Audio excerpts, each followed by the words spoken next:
Retornando a nossas resoluções de questões, vamos fazer reforço de conteúdo de um assunto também importantíssimo, aparece em muitos concursos públicos, né? Regra de 3 simples, né? Nós já tínhamos visto composta alguns exercícios, estaremos fazendo agora um reforço de conteúdo desse assunto regra de 3 simples, perfeito?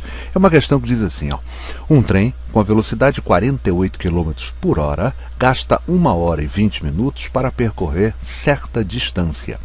Para fazer o mesmo percurso a 60 km por hora, o trem gastaria... Vamos lá? Vamos resolver? Gente, o que a gente tem que entender na regra de 3 simples é o seguinte, a gente tem que fazer uma montagem, não é isso?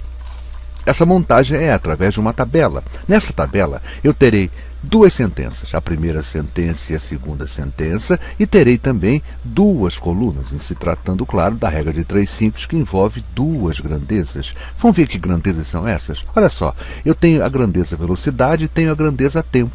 Olha só a primeira sentença. Um trem com a velocidade de 48 km por hora gasta 1 hora e 20. Aqui, essa é a nossa primeira sentença. A velocidade, 48 km por hora, e o tempo, 1 hora e 20 minutos. Perfeito? Tá certo? E vamos ter também a segunda sentença. É nessa segunda sentença, normalmente, que aparece a incógnita, que vem a pergunta do problema. E qual é essa segunda sentença?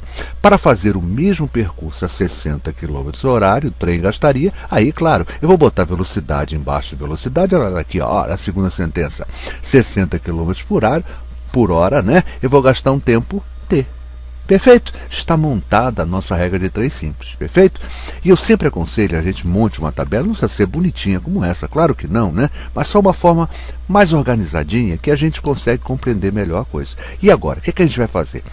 A primeira fase nós fizemos, montamos a nossa tabela, montamos a nossa regra de 3, agora vamos partir para a segunda fase, que é a fase mais importante de uma regra de 3, é descobrir se a velocidade e o tempo são grandezas diretamente proporcionais ou se elas são inversamente proporcionais. Olha só, duas grandezas são diretamente proporcionais quando o aumento de uma acarretar o aumento de outra, ou claro, a diminuição de uma acarretar a diminuição de outra. E duas grandezas serão inversamente proporcionais quando acontecer ao contrário, o aumento de uma significa a diminuição da outra, ou a diminuição de uma significa o aumento da outra. Tá claro isso? Vamos analisar a velocidade e tempo? Olha só, gente, eu viajando a 48 km por hora, eu vou levar um tempo de 1 hora e 20. Se aumentar a velocidade para 60 km horários, vocês concordam que o tempo vai diminuir?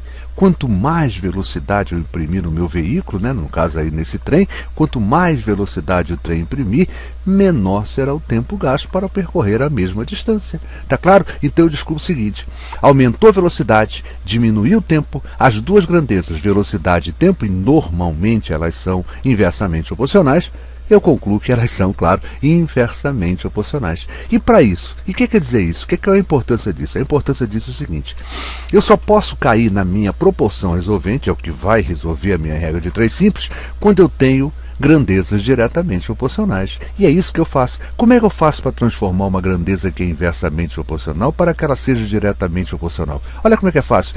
Inversa. Ele está dando a ordem já aí. Inverte. Vamos inverter. Eu vou inverter a grandeza e a velocidade, já que eu comparei ela com o tempo, não é isso? Eu vou inverter essa velocidade e quando eu faço essa inversão de valores, a minha grandeza passa a ser diretamente proporcional. Olha lá, 60 km por 48, não era 48 para 60, agora será 60 para 48, e com isso a grandeza torna-se diretamente. E quando eu tenho diretamente, só grandezas diretamente, eu posso montar minha proporção resolvente. Tá claro? E como é que eu monto isso? Muito fácil. Quem está em cima fica em cima, quem está embaixo fica embaixo, montando uma proporção. Assim, ó, 60 está para 48, assim como 80 está para t. Você deve estar estranhando 80. Sabe que 80 é esse, gente? A gente não deve...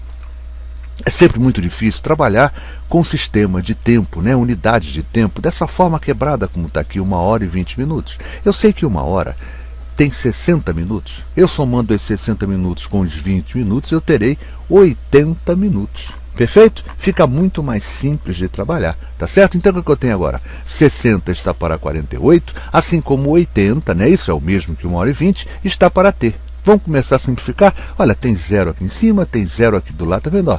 E a gente sabe que numa proporção eu posso simplificar em linha, tanto linhas horizontais como linhas verticais. Então eu vou simplificar esse 0 com esse 0 ficando assim, ó. Ah não, na verdade eu até melhorei um pouquinho, não só tirei o zero, como também dividi por 2, ou seja, eu na verdade simplifiquei ambos por 20. 60 por 20 dá 3, 80 por 20 dá 4. 3 está para 48, assim como 4 está para t, e dentro do que eu falei agora eu posso cortar em linha, né? Posso simplificar em linha, sejam elas verticais ou horizontais. Esse 3 e esse 48 podem ser simplificados. Dividindo ambos por 3, eu teria 3 por 3 dá 1, 48 por 3 dá 16. Acabou, né, gente? T vezes 1 dá T, é igual a 16 vezes 4, 64 minutos. Perfeito? Olha a nossa resposta pronta, 64 minutos. Só que tem um detalhe. Já que o problema falou em 1 hora e 20 minutos, eu não devo responder 64 minutos. Eu devo responder o quê? 64 minutos eu tenho 1 hora e 4 minutos. 1 hora e 4 minutos, essa seria a nossa resposta correta. Perfeito? 1 hora e 4 minutos. Parece interessante questão de regra de 3, uma questão realmente simples. O grande detalhe, o grande macete, o grande lance da questão é esse entendimento de que são grandezas inversamente proporcionais, portanto eu preciso inverter uma das razões, hein? Qualquer uma. Na verdade, quando eu tenho uma regra de 3 simples, eu posso inverter tanto essa velocidade como essa do tempo. Não há problema. Se eu fizesse, ao invés de inverter, né, a velocidade como eu fiz, eu tivesse invertido o tempo, eu também chegaria ao mesmo resultado.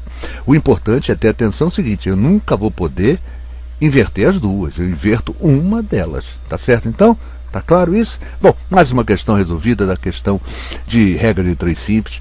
Na próxima videoaula, gente, eu vou fazer essa mesma questão, só que aí eu vou fazer usando o raciocínio lógico. Eu já não vou usar a regra de 3, não vou entrar nessa coisa mais programada, né? Mais esquemática, metódica da regra de 3, e vou fazer usando apenas raciocínio lógico. Perfeito? Então, gente, quem nos falou? Professor Luiz Fernando Reis, responsável pelo site matemáticamuitofácil.com. Fica daqui o convite para que os amigos visitem o nosso site.